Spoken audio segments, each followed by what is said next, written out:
Assalamualaikum warahmatullahi wabarakatuh. Kami dari kelompok 5 pemrograman web Paralel E akan mempresentasikan mengenai turunan JavaScript yaitu Ajax, jQuery, dan juga JSON. Lanjut.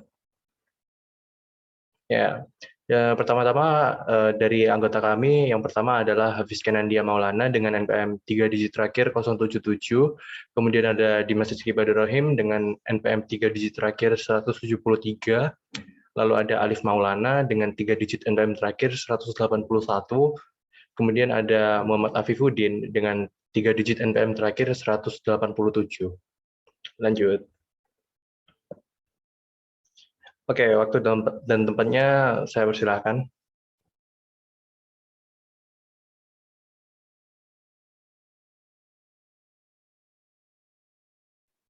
Baik, jadi materi yang pertama adalah Ajax.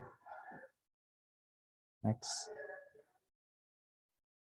Ajax 101.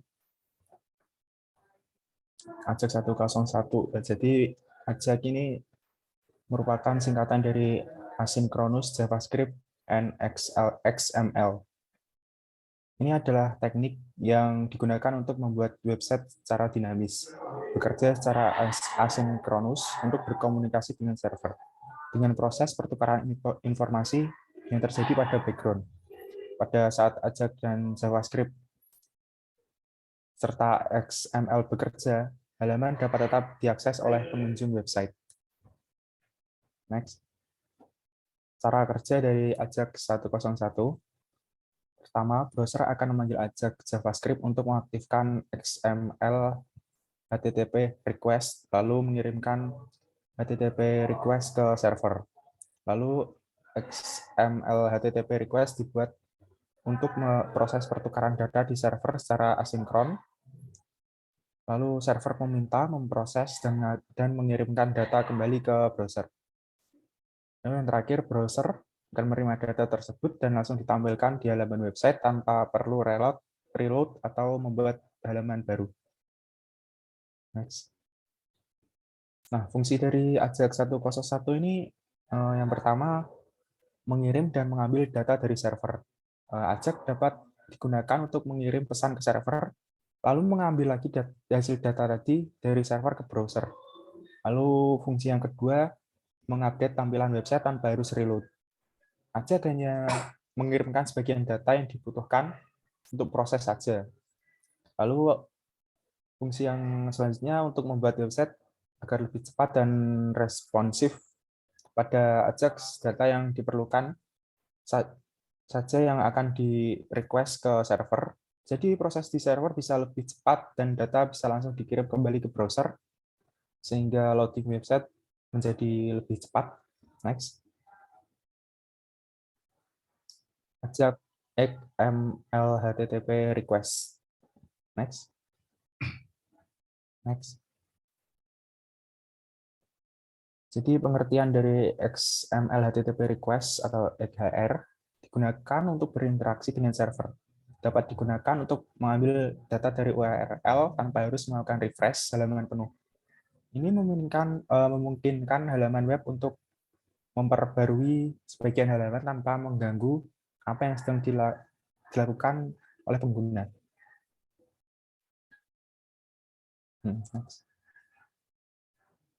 Objek methods dari XML HTTP request. Yang pertama ada new XML HTTP request. Fungsinya ini untuk membuat objek XML HTTP request baru. Lalu ada abort untuk membatalkan request terkini, get all response headers untuk mengembalikan informasi header, get response header digunakan untuk mengembalikan informasi dari header tertentu. Lalu ada open, method, URL, async, user, PSW.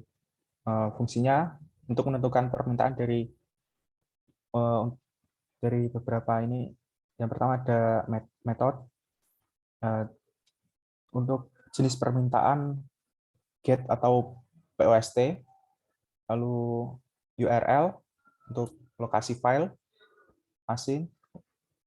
Jika true asinkron atau false sinkron, lalu user untuk username opsional, PSW untuk password opsional, lalu ada objek method send digunakan untuk mengirim permintaan ke server, digunakan untuk permintaan get.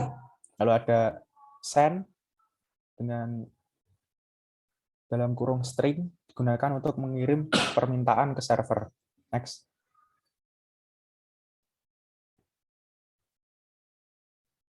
Lalu objek properties dari XML HTTP request. Yang pertama ada onReady state change untuk mendefinisikan fungsi yang akan dipanggil ketika property ready state berubah.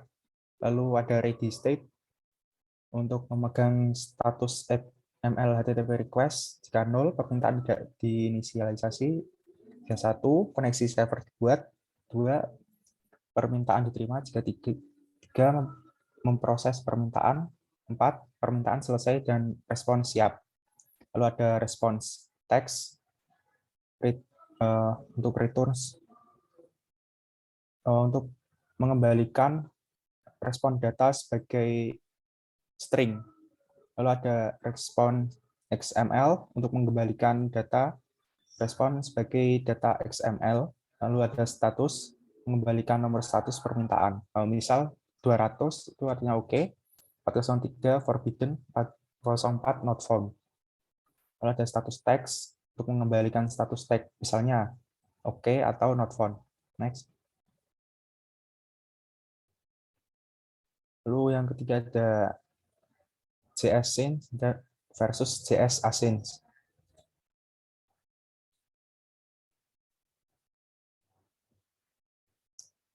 Sinkronus. Pertama yang ada JS sync atau sinkronus adalah proses jalannya program secara sekuensial, yang berarti program akan dieksekusi berdasarkan antrian eksekusi program.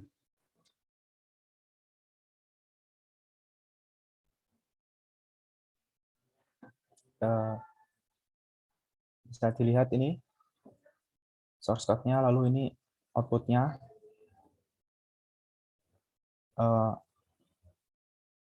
Next. Lalu ada JS async atau asinkronus.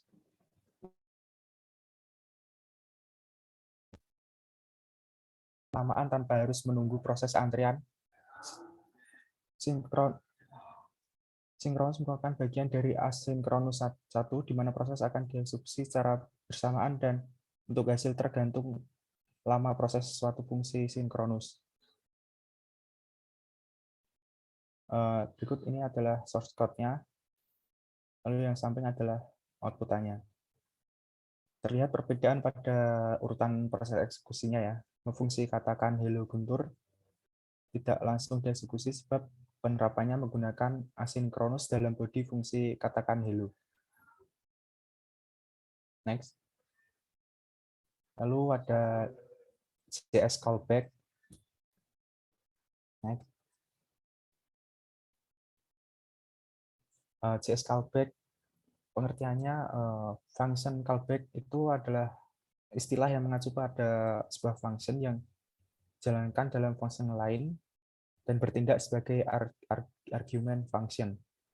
Fungsi bisa dilihat ini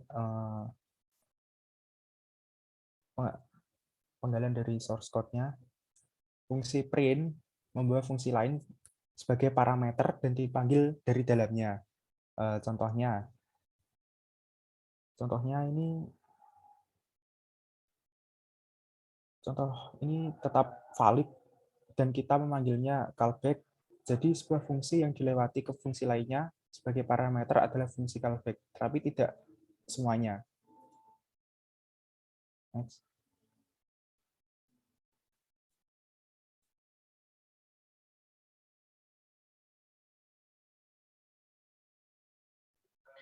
Baik, selanjutnya adalah JS Promise.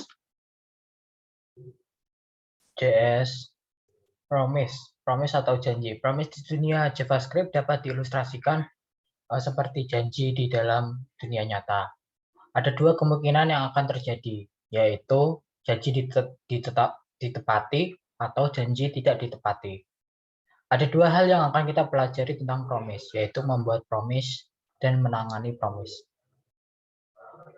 Yang pertama, membuat promise. Untuk membuat promise cukup dengan menggunakan konstruktornya. Konstruktor promise akan menerima argumen sebuah fungsi dengan dua parameter, yaitu resolve dan reject. Perhatikan contoh batu di bawah ini.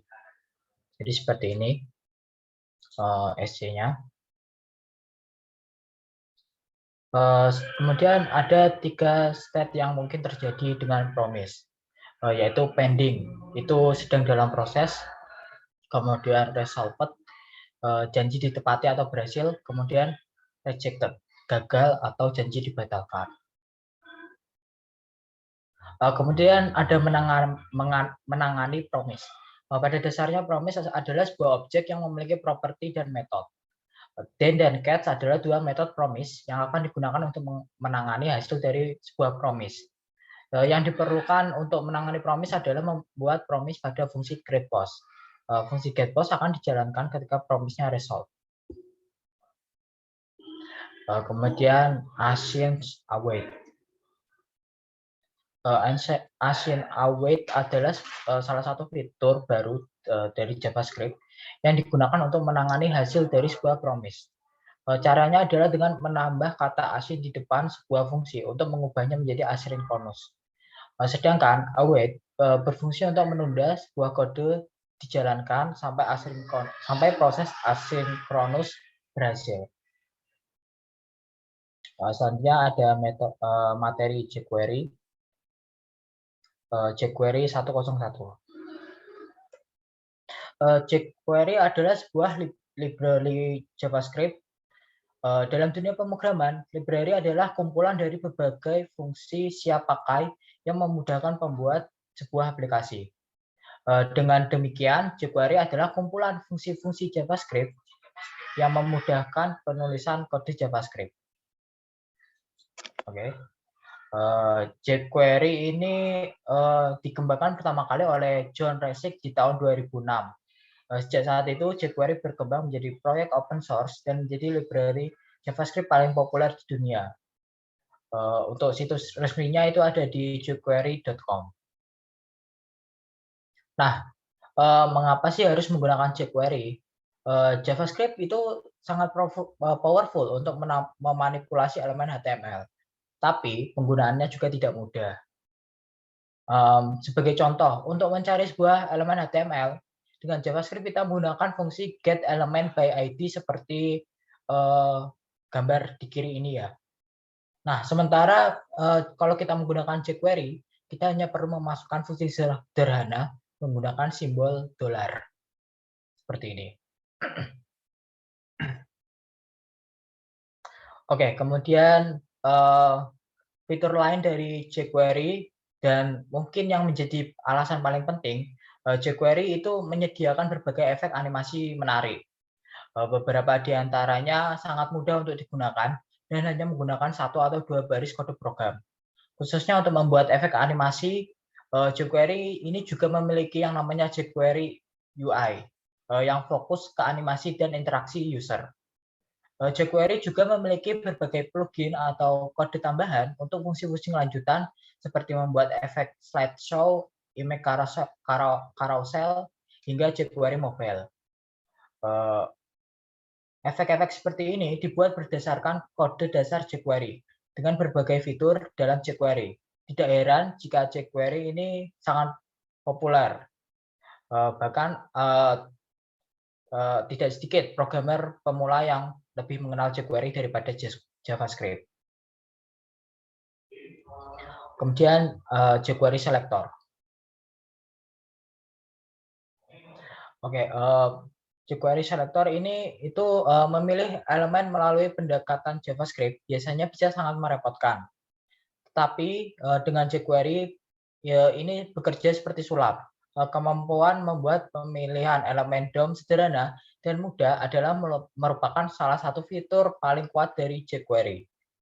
Selector adalah suatu fungsi yang terdiri dari beberapa cara untuk memilih elemen pada sebuah halaman dan melakukan sesuatu dengannya menggunakan jQuery. Oke, contohnya ini seperti memilih elemen berdasarkan ID. Kalian dapat menggunakan ID selector untuk memilih elemen tunggal dengan ID unik pada sebuah halaman.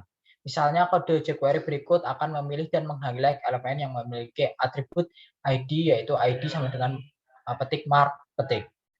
Ketika dokumen siap dimanipulasi. Pada contoh ini, di gambar ini, pada gambar ini, dokumen ready function adalah peristiwa yang digunakan untuk memanipulasi halaman dengan aman pada jQuery. Kode ini termasuk dalam event yang hanya akan berjalan pada halaman DOM yang siap. Kemudian contoh lain yaitu memilih elemen berdasarkan nama kelas. Ini menggunakan kelas selector, itu dapat digunakan untuk memilih elemen pada kelas tertentu. Seperti contohnya ini, kode jQuery ini memilih dan meng-highlight elemen yang memiliki kelas atribut dengan kelas mark. Seperti ini. Kemudian ada juga memilih elemen berdasarkan nama atau tag-nya. Jadi elemen selektor dapat digunakan untuk memilih elemen berdasarkan nama elemen. Misalnya kode jQuery berikut akan meng-highlight semua paragraf yang memiliki elemen P, yaitu paragraf, pada dokumen ketika siap. Seperti berikut ini.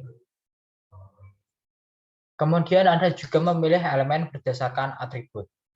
Kalian dapat memilih atribut selektor untuk memilih elemen dengan salah satu atribut HTML-nya. Seperti atribut target link atau atribut type input dan lain sebagainya. Sebagai contoh, kode jQuery akan memilih dan meng-highlight semua input teks seperti elemen input dengan type sama dengan teks ketika dokumennya siap. Bisa dilihat di gambar berikut ini, seperti ini contohnya. Baik, selanjutnya akan dilanjutkan oleh rekan saya. Oke, di sini saya akan membahas tentang yang pertama ada jQuery effect. Oke, next. Jadi tadi sudah disebutkan bahwa jQuery ini adalah salah satu cara untuk mempermudah penulisan JavaScript dalam manipulasi DOM HTML. Untuk itu di sini ada yang namanya fitur jQuery effect. Dan dari jQuery effect sendiri itu punya 4 kategori. Yang pertama itu yang paling basic ada display effect. Itu ada 3. Yang paling sering digunakan ada hide, show, dan toggle. Lalu ada fading effect. Ini yang paling sering digunakan ada 4, fade in, fade out, fade toggle, dan fade to. Lalu ada sliding effect, ada slide down, slide up, slide toggle, dan yang ini yang lumayan advance itu ada animate dan delay. Oke, lanjut next.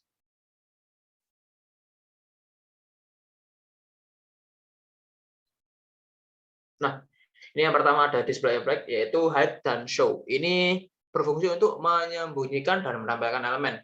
Bisa dilihat di source code di samping itu untuk elemen yang memiliki ID hide, jika diklik itu akan menyembunyikan elemen P, ini .hide. Lalu jika ada lagi tombol yang memiliki ID show, itu jika diklik itu akan memunculkan elemen P. Oke, next. Lalu di sini ada efek toggle. Toggle ini adalah gabungan dari hide dan show. Jika hide dan show tadi masing-masing cuma bisa menampilkan satu efek, di sini bisa menampilkan keduanya. Jadi tombol yang diberikan efek toggle itu bisa melakukan hide, juga bisa melakukan show. Di sini bisa kita lihat bahwa elemen button yang jika diklik itu akan mentoggle elemen P yang sudah disetting. Jadi diklik itu akan muncul, lalu diklik lagi itu bisa hilang. Oke, lanjut. Lalu ada fade in dan fade out. Di sini menampilkan efek fade.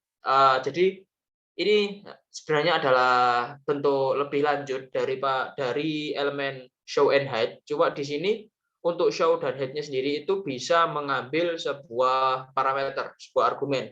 Nah, dan saat nanti event-nya itu diklik, itu akan menampilkan efek fade. Jadi hilangnya itu tidak langsung hilang, tapi akan hilang sedikit demi sedikit, nge-fade gitu. Di sini ada fade in itu untuk menampilkan kontennya. Di sini bisa kita lihat untuk elemen div1, div2, dan div3 ini akan di fade in jika elemen button itu diklik.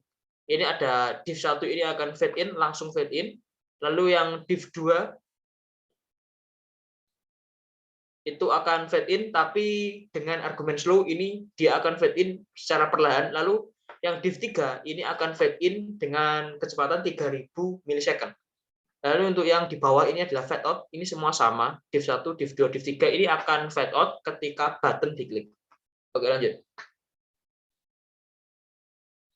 Lalu ini ada fade toggle. Fade toggle ini adalah gabungan dari fade in dan fade out. Jadi tidak perlu menekan tombol yang berbeda untuk menampilkan fade in dan fade out-nya. Jadi langsung satu tombol itu bisa fade in dan fade out. Di sini juga bisa mengambil argumen slow dan argumen berupa milisecond. Ini bisa 3000, 2000, 100, 200 terserah. Oke, lanjut. Lalu ada function fade to. Fade to ini bisa digunakan untuk mengatur opacity atau ketebalan dari elemen yang dimaksud. Jadi di sini di source code yang ada di samping ini akan mengubah opacity dari div1, div2, dan div3 ketika button diklik. Di sini untuk div1 itu akan diubah ketebalannya sebesar 15%, lalu yang div2 itu menjadi 40%, dan untuk div3 itu menjadi 70%. Oke, lanjut. Lalu ada slide up dan slide down. Ini adalah juga merupakan bentuk lebih lanjut daripada show dan hide. Cuma di sini jika yang fade tadi animasinya nge-fade, di sini animasinya nge-slide ke atas, nge-slide ke bawah. Untuk itu di sini fungsinya untuk menampilkan konten dengan slide up dan slide down. Di sini bisa kita lihat untuk source code-nya. Jika tombol yang diberi ID flip itu diklik, maka konten atau elemen yang diberikan ID panel itu akan nge-slide down. Dan jika diklik lagi itu akan nge-slide up. Oke, lanjut. Lalu ada slide toggle, ini juga gabungan dari slide up dan slide down. Untuk penulisannya ada di samping. Ini jadi tidak perlu mengetikkan kode yang sama berulang-ulang, tidak perlu mengetikkan kode slide up lalu slide down, cukup mengetikkan kode slide toggle. Oke, lanjut. Lalu ada animate. Animate ini digunakan untuk memanipulasi properti yang dimiliki oleh elemen. Bisa dilihat di sini untuk source code contohnya. Di sini jika kita mengeklik sebuah elemen button, maka elemen div itu akan dianimate, di mana posisinya akan bergeser sejauh 250 piksel ke kiri, dengan ketebalannya akan berubah menjadi 50%, lalu tinggi dari elemen tersebut akan berubah menjadi 150 piksel, dan lebarnya 150 piksel. Oke, lanjut. Lalu ada jQuery event. Lanjut. Lalu apa itu event? Event adalah respon dari web terhadap segala sesuatu yang dilakukan oleh user. Itu disebut event. Contohnya itu menggeser kursor ke atas, mengeklik, memilih radio button. Oke, lanjut. Lalu ini adalah kategori dari atau jenis-jenis event. Yang pertama ada mouse event. Ini event yang terjadi jika user berinteraksi pada elemen dengan kursor. Lalu ada keyboard. Ini adalah event yang dilakukan user jika user berinteraksi dengan keyboard. Lalu ada form. Ini akan terjadi jika user berinteraksi dengan elemen form. Lalu ada dokumen atau window event. Ini terjadi jika user berinteraksi dengan dokumen atau window. Lanjut.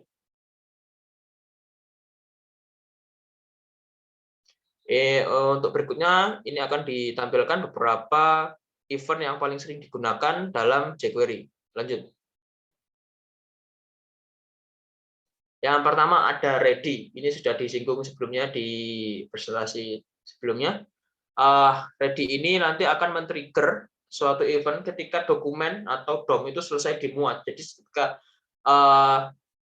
websitenya itu selesai loading, itu nanti fungsi yang di dalamnya itu baru akan dieksekusi. Bisa dilihat di source code di samping. Ini source code-nya dokumen.ready function. Lalu saat dokumennya itu selesai dimuat, dia akan menampilkan prompt yang tulisannya siap. Oke, lanjut. Lalu ada klik dan double klik. Ini akan mendeteksi event yang berupa klik dan double klik. Bisa dilihat di sini. Jika kita bisa lihat bahwa elemen P, jika diklik sekali, dia itu akan hide, dia akan hilang. Lalu di bawahnya, shortcut yang bawah, ini bisa kita lihat bahwa elemen P dengan diterapkannya function double click itu butuh diklik 2 kali. Diklik gitu, itu baru bisa hilang. Lanjut. Lalu ada mouse enter dan mouse leave. Ini mendeteksi event yang terjadi jika kursor mouse ini berada di atas sebuah elemen. Yang pertama itu ada mouse enter. Jadi jika ada suatu elemen P, lalu user itu mengarahkan kursornya di atas elemen P, di source code yang di atas ini, dia akan menampilkan sebuah prompt yang menampilkan teks you entered P1 gitu. Lalu jika mouse-nya itu diangkat dari elemen P, dia akan menampilkan pesan dari prompt yang berupa by you now leave P1. Lanjut.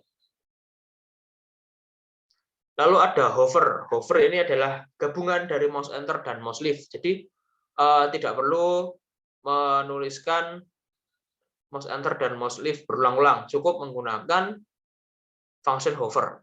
Bisa dilihat cara penulisannya di sini.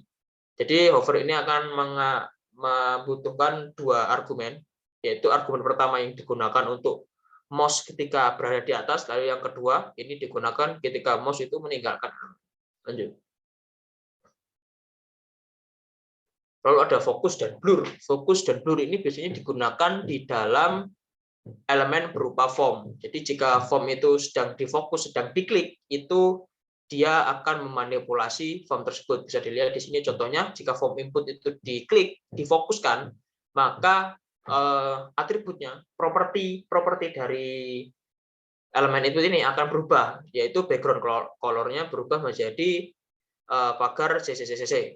Lalu jika nanti form input itu ditinggalkan atau tidak difokuskan oleh user atau di blur, itu nanti background color-nya akan berubah menjadi hashtag FFFF. Oke, lanjut. Lalu ada on. On ini digunakan untuk menerapkan satu atau lebih event handler pada sebuah elemen. Bisa dilihat di sini elemen P ini menerapkan lebih dari satu event. Yang pertama ada mouse enter, mouse leave, lalu ada klik. Oke, lanjut.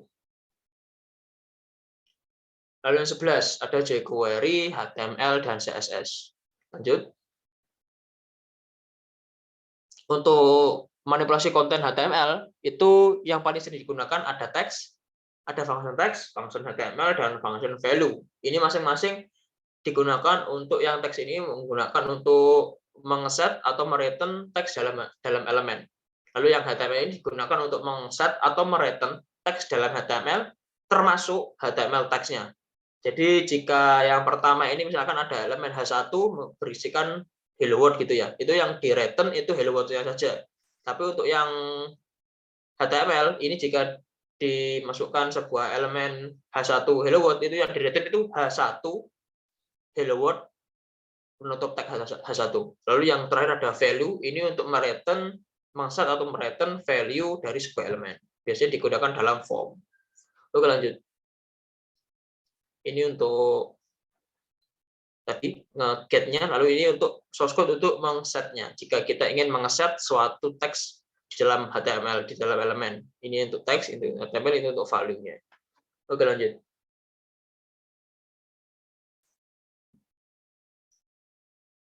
Lanjut. Oke. Ya, lalu ada CSS manipulation. Ini yang paling sering digunakan ada add class, remove class, dan toggle class. Jadi bisa dipahami sendiri, kalau add class itu kita menambahkan suatu kelas di dalam sebuah elemen HTML, lalu untuk remove class itu kita meremove kelas, menghilangkan kelas, menghapus kelas dari sebuah HTML. Lalu toggle ini untuk mengaktifkan dan menonaktifkan kelas. Jadi ini toggle ini gabungan dari add dan remove. Jika diklik, dia itu bisa nge-add. Jika ternyata kelasnya sudah ada, dia itu bisa menghilangkan kelas tersebut. Oke, lanjut. Lalu ada ini function yang sering digunakan. Ini ada function CSS. Ini bisa untuk mengatur properti dalam elemen. Jadi jika suatu tombol diklik, sebuah elemen itu bisa menerapkan properti-properti tertentu yang sudah di-set di dalam function CSS ini. Bisa dilihat di sini, ini di source code-nya bisa kita lihat bahwa jika sebuah elemen button itu diklik, maka elemen P itu akan menerapkan warna background berupa kuning dan ketebalan ukuran fontnya 200%. Oke, lanjut. Lalu kita masuk ke bab selanjutnya, yaitu JSON. Lanjut. JSON 101. Lanjut. JSON atau singkatannya yaitu JavaScript Object Notation merupakan turunan JavaScript yang digunakan untuk transfer dan penyimpanan data. Ini berbeda dengan XML atau Extensive Markup Language, dan format lainnya memiliki fungsi serupa. JSON memiliki struktur data yang sederhana dan mudah dipahami. Itulah mengapa JSON sering digunakan pada API. Jadi JSON ini adalah sebuah format file yang sering digunakan dalam transfer atau menyimpan data dalam sebuah web. Oke, lanjut. Untuk penggunaannya sendiri, JSON ini tidak terbatas digunakan dalam JavaScript. JSON ini juga digunakan dalam berbagai bahasa pemrograman lain yang bisa berhubungan dengan web. Di antaranya ada Python, lalu ada PHP, ada C++, ada Ruby, dan yang terakhir juga ada Perl. Oke, lanjut. Oke, sekian dari saya. Saya serahkan ke teman saya, Mas Dimas. Oke, selanjutnya pada bagian kelebihan dan kekurangan dari JSON. Lanjut. Nah, di sini bagian kelebihan dari JSON. Yang pertama, ada beberapa kelebihan dari JSON. Yang antara lain itu yang pertama adalah JSON ini lebih cepat. Jadi kenapa JSON ini bisa lebih cepat? Dikarenakan penguraian datanya itu cenderung lebih mudah daripada kalau misalnya kita bandingin sama XML ya. Ya hitungannya lebih mudah lah untuk mengurai data. Kemudian untuk eksekusi dari datanya ini ya lebih cepat karena sintaksnya JSON ini hitungannya kayak sangat kecil dan juga bobotnya itu ringan. Ya maka dari itu alasannya untuk menjalankan respon lebih cepat loh untuk caranya. Kemudian yang kedua ada parsing server. Di sini kan kita tadi udah dijelasin bahwa JSON ini fungsinya itu untuk menyimpan dan menerima data, mengirim dan menyimpan data. Nah di sini tuh ada parse. Kalau misalnya kita menggunakan JSON parse, parse sendiri itu gunanya untuk menyimpan, menerima atau menyimpan data dari web server. Nah di sini hitungannya ya cepat aja dalam parsing data di sisi server. Kemudian yang nomor 3 adalah kelebihan dari JSON adalah alat untuk berbagi data. Seperti yang dibilang tadi bahwa JSON sendiri itu untuk API bagus banget dan JSON ini hitungannya alat terbaik lah untuk berbagi data dalam berbagai ukuran karena JSON sendiri dapat menyimpan data dalam bentuk array sehingga transfer datanya itu cenderung lebih mudah. Oke, lanjut. Berikutnya. Selanjutnya adalah kekurangan dari JSON. Beberapa kekurangan dari JSON antara lain ya, yang pertama tidak ada penanganan untuk kesalahan saat pemanggilan JSON. Kemudian ada JSON ini lumayan rentan terhadap berbagai serangan dikarenakan nomor 3 sangat berbahaya jika digunakan dengan layanan yang tidak dipercaya atau browser yang tidak dapat dipercaya. Ya mau gimana lagi karena kan JSON sendiri mengembalikan respon dari JSON. Jadi JSON ini mengembalikan respon JSON kepada JSON-nya sendiri. Jadi ya hitungannya kayak bisa melukai dirinya sendiri lah hitungannya kalau misalnya menggunakan browser web yang tidak dapat dipercaya. Oke, lanjut. Bagian berikutnya. Berikutnya adalah JSON syntax. Oke, lanjut. Nah, pada dasarnya JSON syntax ini dianggap sebagai bagian dari sintaks JavaScript. Gimana nggak dibilang sebagian dari sintaksnya JavaScript, karena JSON sendiri itu hitungannya kayak turunan dari JavaScript, jadi nggak jauh-jauh beda lah. Kemudian hal-hal yang termasuk dalam sintaks JSON ini adalah yang pertama, data direpresentasikan sebagai pasangan nama dan juga value. Value itu nilai. Kemudian data ini dipisahkan dengan koma. Lalu ada lambang kurung kurawal, ya itu digunakan untuk menahan objek. Nanti kita akan bahas mengenai JSON objek. Kemudian lambang kurung persegi, ya di situ. Sebenarnya itu hitungannya kayak persegi panjang sih, ya udah. Itu digunakan untuk menahan array. Nah, nanti kita juga bahas mengenai JSON array. Oke, lanjut. JSON data dan value. Data dari JSON ini ditulis sebagai pasangan name atau value alias key atau value pairs. Pairs itu pasangannya tadi. Pasangan dari nama dan juga nilai ini terdiri dari nama bidang dalam tanda kutip ganda, diikuti oleh titik 2, kemudian diikuti dengan nilai. Jadi yang tanda kutip 2 itu ada name. Name itu hitungannya kayak name-nya apa yang dibilangin di sini pasangan name itu. Kemudian untuk John itu adalah value-nya diikuti dengan nilai tersebut. Nah, maka dari itu hitungannya kayak nggak bisa dipisahin lah pasangan name atau value ini. Oke, lanjut. Macam-macam value dari JSON. Dalam JSON variasi value pasti berupa satu di antara tipe data berikut, ya, antara lain string, number, object, array, boolean, dan juga null. Nanti kita kayaknya bahas mengenai string, string, number, object, array, sama boolean aja. Kayaknya null masih belum saya bahas ini. Oke, lanjut. Mengenai JSON versus XML. Lanjut. Nah, di sini JSON dan XML merupakan dua format yang paling umum digunakan untuk berbagi data. Ketika kita perlu mengirim atau menerima data ke atau dari server. Bahasa-bahasa ini diperlukan untuk interaksi. Kemudian XML sendiri sudah dijelasin tadi, tapi saya perjelas lagi, merupakan singkatan dari Extensive Markup Language dan ditulis dengan cara yang sama seperti yang diikuti oleh HTML. Sedangkan JSON merupakan singkatan dari JavaScript Object Notation yang merupakan bagian dari sintaks JavaScript dan sepenuhnya bebas bahasa, free language lah itu. Kalau misalnya XML tadi itu kayak 11-12 kayak HTML, sementara JSON ini ya hampir mirip sama JavaScript ya, karena kan emang turunannya JavaScript. Oke, lanjut. Nah, JSON dan XML ini sebenarnya sama-sama sederhana dan mudah dipelajari, terus juga tidak tergantung pada bahasa. Namun masing-masing itu cocok terhadap tugas yang berbeda. Secara sederhana, XML hanyalah bahasa markup yang digunakan untuk menambahkan info tambahan ke teks biasa, sedangkan JSON adalah cara yang efisien untuk merepresentasikan data terstruktur dalam format yang dapat dibaca manusia. Jadi ya tergantung kebutuhan aja sih ini mengenai JSON sama XML, tapi kalau misalnya seperti yang dikasih contoh tadi untuk data dari web server, untuk menerima dan juga mengirim itu jelas lebih bagus JSON lah. Ini juga untuk API itu bagusnya JSON. Tapi ya tergantung sama kebutuhan aja sih ini mengenai mana yang lebih baik. Soalnya kan untuk bagian JSON ini ada yang namanya JSON parse sama JSON stringify untuk receive dan juga send data ya dari web server itu. Terus juga bagian dari JSON sendiri itu lebih cepat lah untuk read and write. Dan juga JSON ini bisa menggunakan array.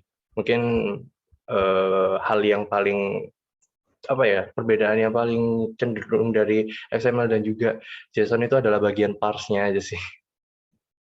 Oke, lanjut. Berikutnya adalah JSON object. Yuk, lanjut. Banyak kesalahan yang terjadi pada secara umum saat menyebut JSON literal object menjadi JSON object. Padahal ya JSON ini tidak bisa menjadi objek karena JSON ini merupakan format string. Datanya itu hanya JSON ketika diformatkan string. Namun ketika dikonversikan ke variabel JavaScript akan berubah menjadi JavaScript object. Ya, kita nggak bisa bilang kalau misalnya JSON object itu sama dengan kayak JavaScript object ya. Oke, lanjut karena nggak usah, lanjut aja. Lanjut. Nah, JSON object string. Nilai dari string ini harus diapit dalam tanda kutip ganda. Jadi ya kayak situ tadi ada tulisannya name, kan dalam name itu ada kayak tanda kutipnya, terus titik 2 John. Terus kemudian kalau misalnya dikasihin lagi emailnya, kita kasih johnru657@gmail.com.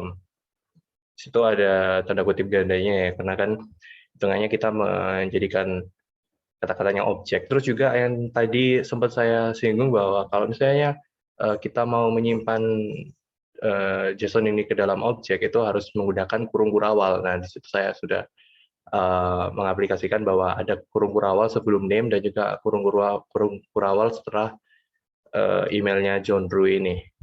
Itu menandakan bahwa kita menggunakan objek dengan kategori string. Lanjut. Nah, berikutnya adalah JSON object number. Ini karena kita menggunakan objek, saya tidak lupa untuk menggunakan tanda kurung kurawal. Nah, JSON ini mendukung angka dalam format titik mengambang presisi ganda. Nah, di mana angka ini dapat berupa angka 0 sampai 9, kemudian pecahan kayak ya, koma 33. Itu koma itu kita harus menggunakan titik ya, jangan dilupakan.